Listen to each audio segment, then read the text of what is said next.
मैं जल्दी से उठकर जाने ही वाली थी कि शहरियर ने हुई नहीं। लेकिन शहरियर मेरी एक बात भी नहीं सुन रहा था और कह रहा था कि एक बार खेल लो फिर सीख जाओगी। मैं भी दिल ही दिल से इसके साथ शामिल हो गई। वो जोर से हरकत करता तो दर्द होने लगता और मैं थकन महसूस करती, लेकिन इसके अंदाज और तजर्बे की वजह से मैं भी मुकम्मल तौर पर शामिल हो गई। रात की तन्हाई में घर में सिर्फ वालिद और हम थे और शहरियर की ये हरकतें मुझे मजीद उलझा रही थीं। अगले दिन शहरियर मेरे करीब आया और कहा कि तुमने मेरा सरदर्द ख़त्म कर दिया, मैं तुम्हारा शुक्रिया अदा करता हूँ। इससे मेरा दिल और ज़्यादा बेकाबू होने लगा क्योंकि मैं जानती थी कि अगर भाभी राबिया ने फिर कोई इशारा किया तो मैं खुद को रोक नहीं पाऊंगी। रात को जब वालिदा सो गईं तो राबिया ने फिर मुझे अपने कमरे में बल्ला लिया और मैं फ़ौरन उसके पास पहुंच गई। वो लेटी हुई थी और कह रही थी, मेरा सरदर्द बहुत ज़्यादा है, ज़रा तेल से मालिश कर दो। मैं थोड़ा झिझकता रहा, लेकिन फिर खुद को काबू ना रख सका और तेल उठाकर इसके पास बैठ गया। राबिया ने मेरी मदद कबूल की और मैं एहतियात से इसके कंधे और सर पर तेल लगाकर मालिश करने लगा। और जैसे ही मालिश शुरू हुई वो अजीब आवाज़ें निकालने लगी जो मेरे दिल को बेकाबू कर रही थी। मैं अपने आप को काबू में रखने की पूरी कोशिश कर रहा था, लेकिन हर लम्हा उसके करीब होने का एहसास और आवाज़ें मुझे मज़ीद बेचैन कर रही थीं। वो कुछ देर बाद सो गई और मैं खामोशी से अपने कमरे की तरफ लौट गया, लेकिन दिल की धड़कनें अब भी तेज थीं और मैं सोच रहा था कि अगली रात क्या होगा। अगली रात जैसे ही वालिदा सो गईं, राबिया ने फिर मुझे अपने कमरे में बुलाया।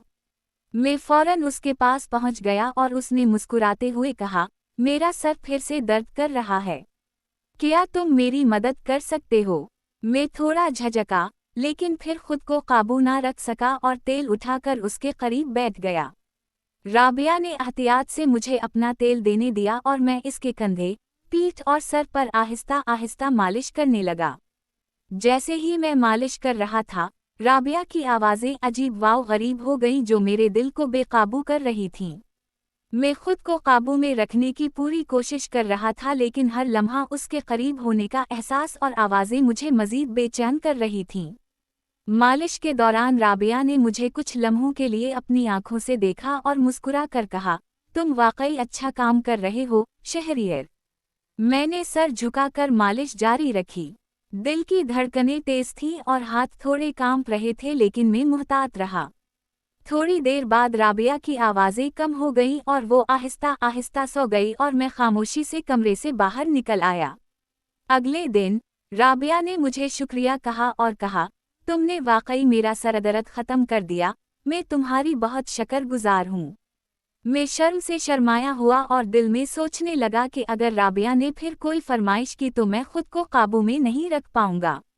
दिन भर में अपनी पढ़ाई और काम के साथ मसरूफ़ रहा, लेकिन रात को दिल की धड़कनें और यादें मुझे सुकून ना देने दें। जैसे ही रात हुई और वालिदा सो गईं, राबिया ने मुझे अपने कमरे में बुलाया और मैं फ़ौरन पहुंच गया। वो लेटी हुई थी और मैं एहतियात से उसके करीब बैठ गया। तेल की बोतल हाथ में थी और दिल में खौफ और ख्वाहिश का मिला जला एहसास था। राबिया ने आहिस्ता कहा, शहरियर, तुम हमेशा मेरे साथ रहते हो, यही मुझे सुकून देता है।